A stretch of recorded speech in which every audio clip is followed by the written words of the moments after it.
Kabanata 23. Papalapit na ang kanyang pampublikong buhay.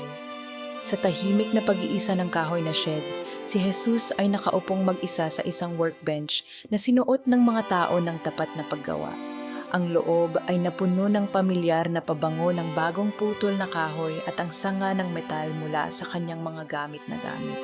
Sumasayaw ang mga dust mote sa pahilig na sinag ng sikat ng araw na nasala sa isang maliit na bintana. Ang kanyang mga kamay, matatag at determinado, ay sumubaybay sa banayad na mga pattern sa butil ng isang piraso ng cedar habang siya ay inukit ang masalimuot na mga disenyo sa kahoy, isang tahimik na pakikipag-usap sa bapor at sa kanyang sariling umuusbong na tadhana. Sa sandaling iyon, ang mabigat na katahimikan ng nakatutok na trabaho ay nabasag ng mahinang langit-ngit ng pintuan ng shed. Pumasok si Maria, ang kanyang mukha ay nagniningning na may parehong pagmamahal sa ina at tahimik na pagmamataas. Sa kanyang mga bisig ay dala-dala niya ang isang piraso ng prutas na ganap na hinog, isang masiglang mansanas na kumikinang na parang hiyas sa mahinang liwanag. Nakangiting nilapitan niya ang kanyang anak, marahang inilagay ang prutas sa pagod na workbench sa tabi nito. "Kumain ka na, anak ko," bulong niya. Ang kanyang boses ay kasing init at banayad na gaya ng kumukupas na sikat ng araw. Sandaling huminto ang matatag na ritmo ng kanyang pag-uukit habang nakatingala sa mga mata ng kanyang ina. Isang tahimik na pagpapalitan ng pagmamahal ang dumaan sa pagitan nila bago niya inabot at tinanggap ang handog. Ang eksena ay dahan-dahang nawala sa ginintuang kulay ng hapon at isang bagong larawan ang bumungad sa pampang ng isang tahimik na umaagos na ilog. Si Jesus, na ngayon ay umuusbong mula sa silungan ng kahoy at nagiiwan ng pamilyar na amoy ng sawdust, mag-isang lumakad sa gilid ng tubig.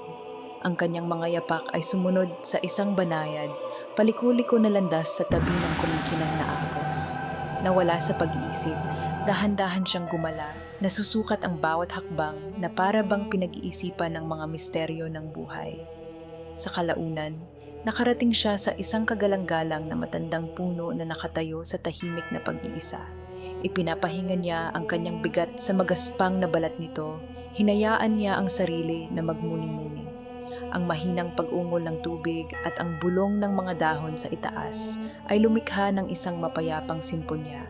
At sa tahimik na paghintong iyon, ang kanyang mga mata ay nakapikit habang siya ay malalim na sumilip sa kanyang panloob na mundo. Isang pagninilay-nilay sa pag-asa, sa tungkulin at sa tadhanang naghihintay. Nang maglaon, sa malugod na yakap ng kanilang hamak na tahanan, nagtipon sina Maria at Jesus sa paligid ng isang simpleng mesang kahoy. Ang silid ay malumanay na naiilawan ng banayad na ningning ng mga oil lamp. Ang kanilang liwanag na sumasayaw sa mga sira na ibabaw at naghahagis ng mahahabang, nakaaliw na mga anino. Isang katamtamang pagkain ang inihanda ng may pag-iingat, isang mababang uri ng tinapay, sariwang gulay, at isang maliit na ulam ng nilagang patani. Habang pinagsasaluhan nila ang pagkain, nagkaroon ng tahimik na intimacy sa kanilang pag-uusap.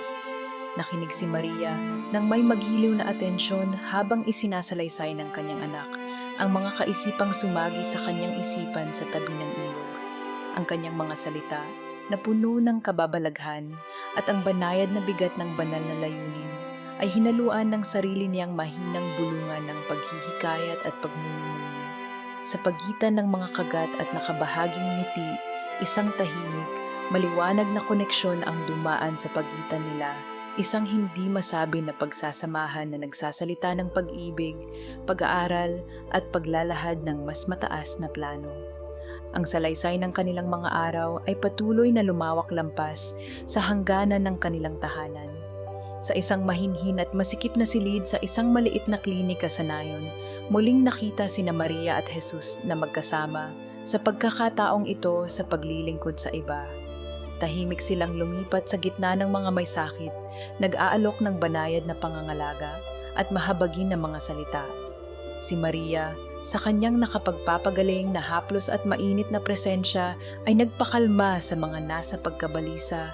Gayon din si Jesus, ang kanyang mga mata na nagniningning sa empatya at tahimik na awtoridad ay tumulong sa pagpapagaling at pagsuot ng mga sugat at pag-aliw sa may sakit. Pinuno ng kanilang pinagsama-samang pagsisikap ang hamak na espasyo ng pag-asa, habang ang mga kapitbahay at estranghero ay parehong nakatagpo ng aliw sa kanilang kabaitan, ang mahinang pag-ungol ng kanilang mga panalangin, at ang magiliw na paglilingkod na kanilang inialay ay isang patunay ng walang hanggang diwa ng pagmamahal at paglilingkod na palaging tumutukoy sa kanilang buhay. Kaya, mula sa nag-iisang gawain ng pag-uukit sa kahoy na shed hanggang sa mapanimdim na paglalakad sa tabi ng ilog, at mula sa pagbabahagi ng simpleng pagkain hanggang sa pag-aalaga sa mga may sakit sa nayon, ang paglipas ng panahon sa Nazareth ay minarkahan ng mga sandali ng tahimik na biyaya at malalim na kahalagahan.